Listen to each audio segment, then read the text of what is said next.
Well, hi everyone, and greetings from Northern Michigan. This is Bob the Science Guy. Today we're going to look at my favorite subject, and that is Flerf Daddies. Generally, whenever I talk to a flat earther in one of the online discussion panels or the forums, I can generally tell who their Flerf Daddy is. If they start trying to talk about scientific method, I know that it's quantum eraser. If people want to start talking about the impossibility of coming up with R or gas pressure next to a vacuum, or the apparent versus the geometric horizon, I know that Nathan Oakley is their Flerf Daddy. Well, today we're going to have a chat with Ranty, formerly Ranty Flat Earth, and he was an insider in this community. Let's go see what he has to say about the Flerf Daddies. So cue up the music and let's go.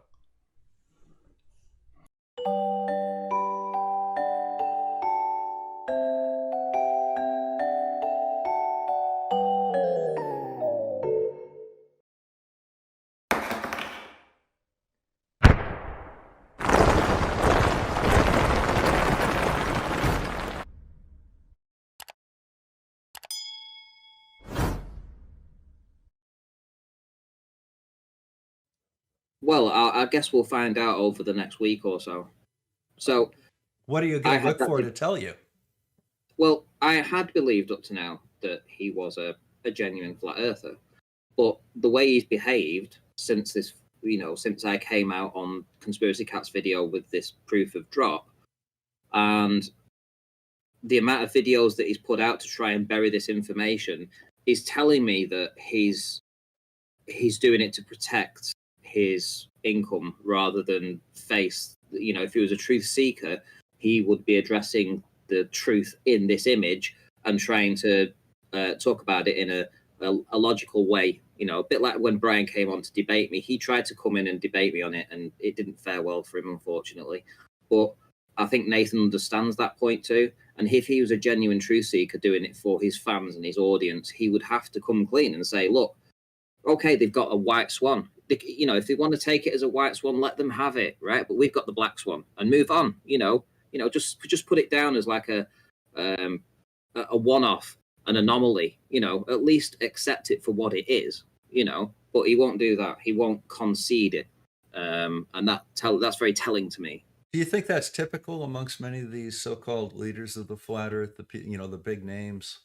Like, for example, Quantum Eraser and his very, very particular, shall we say, definition of the scientific method. Is that designed to protect science, or is that designed to deny the facts of science?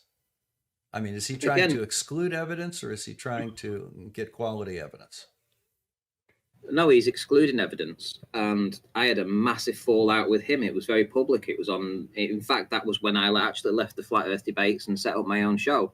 Was because of Quantum Eraser and his cherry picking and Nathan White Knighting for him, and it was a very raw episode that was released. Obviously, it was done live, but I think the video's still out there, and there's a good 30 minutes or so of me ranting at both of them, telling them that they're wrong, they shouldn't be doing what they're doing, etc., etc., etc. They need to change the ways, and yeah, that was me just calling them out for that specific reason. So Quantum Eraser is definitely a cherry picker, and he is willfully ignoring other evidence. Now, once again, this is a very interesting point that he's bringing up. Quantum Eraser is trying desperately to find a way to exclude evidence that invalidates his flat earth narrative. That's been rather obvious for quite some time. Now, Ranty is trying to dissociate himself from that, although, of course, he did it to his own fair share. But Quantum Eraser and Nathan Oakley and the Flat Earth debate team, that's their bread and butter, denying evidence and trying to do it for reasons.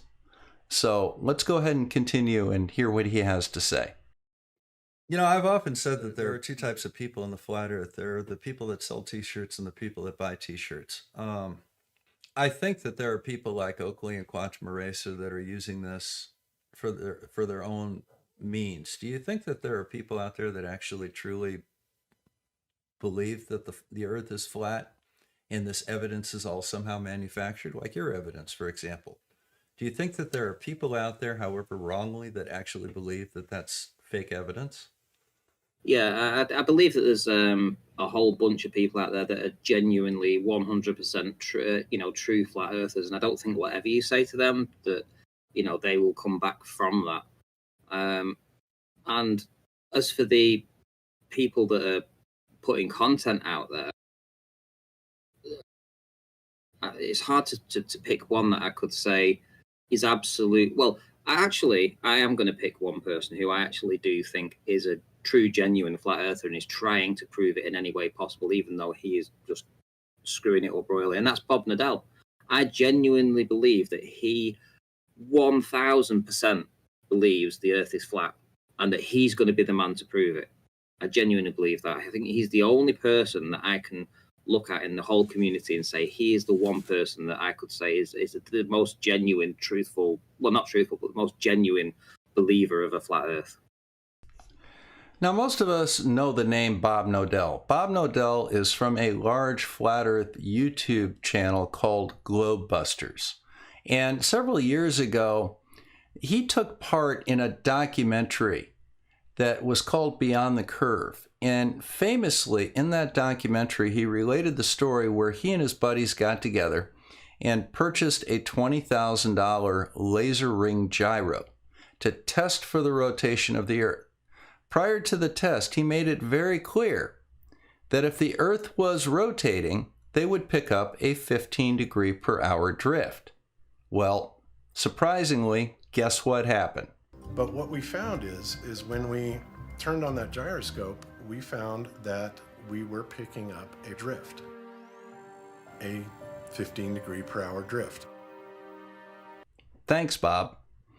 But more importantly, Bob knew that this was devastating to the flat Earth, and he tried to conspire with the producers to suppress this evidence. Unfortunately, he was mic'd at the time, and they picked it all up on audio. And they also had video of him saying it. So this goes to another thing that you see in flat Earth content creators. And that is not only deliberately misrepresenting evidence, but on some occasions even falsifying evidence. I've caught a number of flat Earth creators trying to falsify evidence to support their narrative. Now, next week, we're going to have one on the famous Black Swan video, where an individual, the one that actually started the Black Swan, manipulated a photograph to try and support his flat Earth narrative. We'll have a look at that later on next week, though. So let's get back to the Ranty interview. The thing that I got out of dealing with flat earthers is how bad science education is nowadays. Very limited understanding of physics, for example. I mean, even simple things like, why does your phone flip from portrait to landscape when you move it? They just don't have any comprehension of the fact that there's a MEMS chip in there that has a little mass on it, and whatever way the gravity moves the mass, that tells the phone which way is up. You could show it to them, and they still don't seem to get it. Do you think you're convincing people of the flat Earth by putting out flat Earth videos? Do you think that's their goal? Do you think they're succeeding at it? I think there was a time when I first started doing this, it was all very new to me. And this idea of this research looking into, is the Earth flat, etc. It really appealed to me. And the way I went about doing the research and getting down and dirty and publishing the videos, etc. A lot of people liked that because it was somebody going out there and working to try and prove something. So for me, I think a lot of my research, well, I don't know why, but my location seems to show a lot of shore-to-shore observations. So, there's a guy taking pictures there with a P900 all the time, and he's just flooding the internet with them. Yeah, I mean that's what I was doing, and I was like, I think at that time it was very exciting because for me, I was just going down and I was seeing all these shore-to-shore observations, going on Nathan Oakley's, showing it on there. At the time, he was only getting 40 live people in his stream. Where, through that whole period, I could see his numbers growing. and he was then going up to over 200 live viewers, 250 live viewers. And the channel really took off when I joined the Flat Earth debate team with this image, because people tuned in to listen to it, to see this photography. So I did probably help reaffirm the Flat Earth to a lot of people.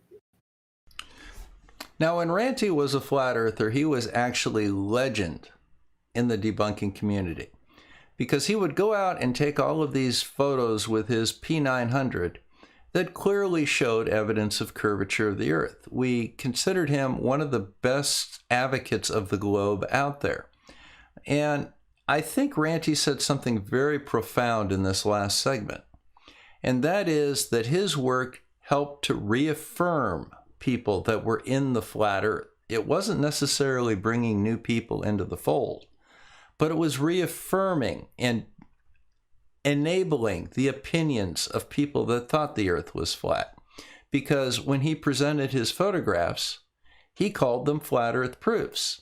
That's what they wanted to hear. They never looked at the photographs. All they did was said, look, here's a photograph. It's a flat Earth proof.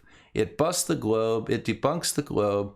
That's good enough for us. Because really all you need to do is make the assertion, and that's really all we want to hear.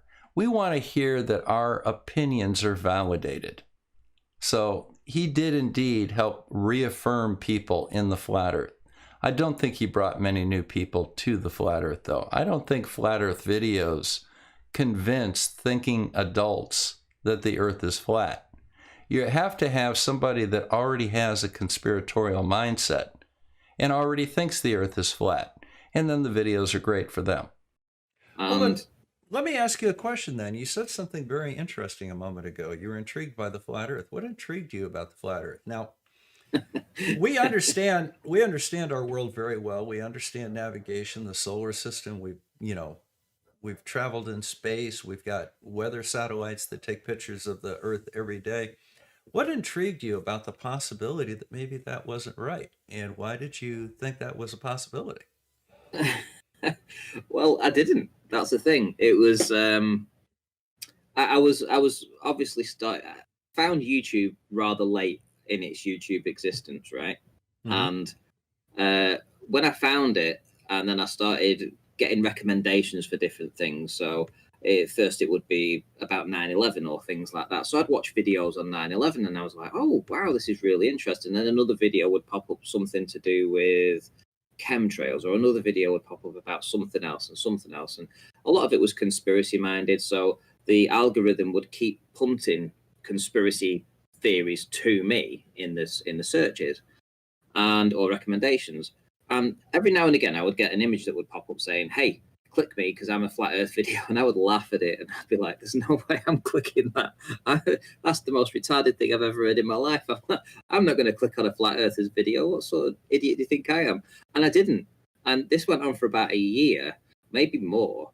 And it just seemed then that I was getting bored of all the other conspiracies. I was watching as many videos as I could. And then the last thing to actually research to watch was Flat Earth. And I think just to laugh at them, I put it on. And I don't know which video it was or what have you, but I watched, I don't know, just a handful of videos. And I think at some point in each one of those videos, they had someone with a camera down at the beach filming something that was far away that you shouldn't be able to see on a globe. And I thought, that's really interesting. I don't know what it was, but that just really interested me. And because I'm right next to the sea, and I know that there's some mountains over there, and I know that there's Barrow Furnace over there, I just thought, do you know what? I'm going to go and see that. I don't know, it just intrigued me, that idea that you could just go out and just see a lot further than you should on the globe. And I thought, well, I don't know what it was. Something inside of me just said, get a camera and go and do it. And I did. Well, let's just be honest with each other. Who gets into Flat Earth? Now, why would a normal, reasonably intelligent human being in the 21st century, 50 years after the moon landings, while we have rovers on Mars and every square inch of the Earth is mapped, why would somebody even consider the idea of Flat Earth? On its face, it's absurd. However, where's the appeal? Okay, You have the intelligent design, young earth creationists that have a biblical version of humanity and evolution and the planet Earth. This kind of falls into their realm because they can try and read the Bible and come up with justification that the Bible somehow says the earth is flat. It appeals to their desire to have some sort of an intelligent creator. None of this can possibly be natural. Somebody, a greater being, had to intelligently design it. That, again, reinforces their belief. But I think something that Ranty picked up on was very good. And that is that people that fall into conspiracies like Flat Earth tend to fall into other conspiracies as well. 9/11, anti-vax, moon landing deniers, space is fake, young earth creationism, dinosaurs and men lived at the same time. You know, these are all things that the mainstream doesn't believe in, but they have special knowledge of. And the last section that Ranty put out was that he could go out and take these pictures and people would want to see pictures. It would reaffirm his beliefs. It would bring a little bit of fame to him. And that is the appeal of a conspiracy. And that is why people get into Flat Earth. They don't think the earth is flat any more than anybody else does. What they think is that they are hiding the true shape of the earth.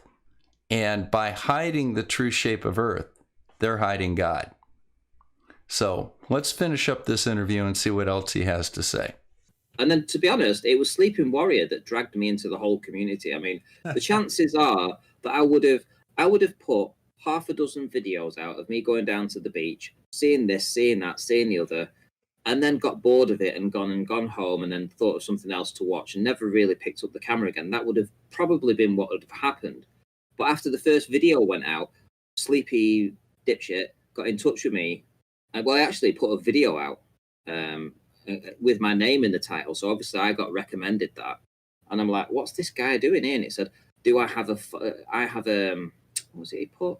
I have a follower or something like that. And I'm like, what's this guy talking about? Because I didn't know at the time there was a community, and I didn't know at the time that Sleeping Warrior was having a massive fallout with like Sean Hufford, Red's Rhetoric, and Daz the Cameraman. And it was all to do with Blackpool Tower and filming, Blackpool. And because I'd put Blackpool and Blackpool Tower in a video about Flat Earth, he thought I was doing a troll video about him. So he did a live stream and he said, oh, do I have a follower or something like that? And then he's halfway through it and he says, oh, actually, it seems like there's a guy there, there's a genuine Flat Earther. And he reached out to me and he wanted to talk to me. So, I responded back to him. Worst mistake ever. And that's how I actually got brought into the community, because once I had that interaction with him, if you know anything about Tony, he's nothing but determined. He will message you every single hour of every day, and that's what was happening. He always struck me as just being an interesting person, trying to claim that his cell phone is, necessary equipment, so he didn't need a carriage license and things like that. Saying that I should be shot, saying that, basically put jihad out on Bob the Science Guy. Todd Grande has done some very good videos on conspiratorial thinking and flat earthers in particular. He is a psychologist over on the East Coast of the U.S. And, I don't know if you've ever had a look at any of his videos. You might want to look into it to gain some insight and understanding to what's going on to you right now. Have you received any threats or anything? Oh, yeah. You do. All right. When you have a theater major who doesn't know much about science that wants to get involved in a movement like this, he has to reach into what he's familiar with. And one thing the theater majors are familiar with is storytelling. Now, there is a plot line that is very, very well known to anybody that is a writer or an actor or in that entertainment type of business. And that is called the hero's journey. Now, the hero's journey is broken up into 3 sections. The first is the ordinary world. You have a relatively normal person like Ranty who's destined for greatness. But he wants to live his normal life. He kind of pines for adventure, but wants the stability of his normal life, his friends, his family, his job. And then something happens that is a call to action. But people are holding him back. His family's telling him not to do it. Don't join the rebellion, Luke. Stay here on the moisture farm with your aunt and I. However, something happens to change all of that. And it generally occurs when you meet a mentor that will guide you through the threshold into the supernatural world, which is Act 2. And then in the final act, what you do is you go back to your own world, the ordinary world, a changed person. And then what you do is you bring the new power or the jewel back to the ordinary world and improve it. So that's the classic hero's journey. I'm sure that you can see many of those elements in the Flat Earth. The potential Flat Earther is the hero. There's a mentor, be it Eric Dubay or Sleeping Warrior or Quantum Eraser, that guides you through and makes you question things and overcome the resistance of your friends and family. Then you cross the threshold and they've got you. Unfortunately, you never really go back to the normal world from there. So, this is Bob the Science Guy signing out from Northern Michigan. Tomorrow, what we're going to go over is what, by extension, did Ranty learn from this photograph of Blackpool, England? Is the ISS real? Is space real? Is the atmosphere next to the vacuum of space? Is the Earth round? Does it rotate? So, we'll answer those and other questions, and then we're going to introduce the panel. Now, Friday is going to be the panel talking to Ranty, so I think you'll enjoy that as well. So make sure you hit that little like and subscribe button down there. Don't miss any of these episodes, and we'll be finished soon on Friday. Then we'll be back to our normal schedule. Take care, guys. Stay well.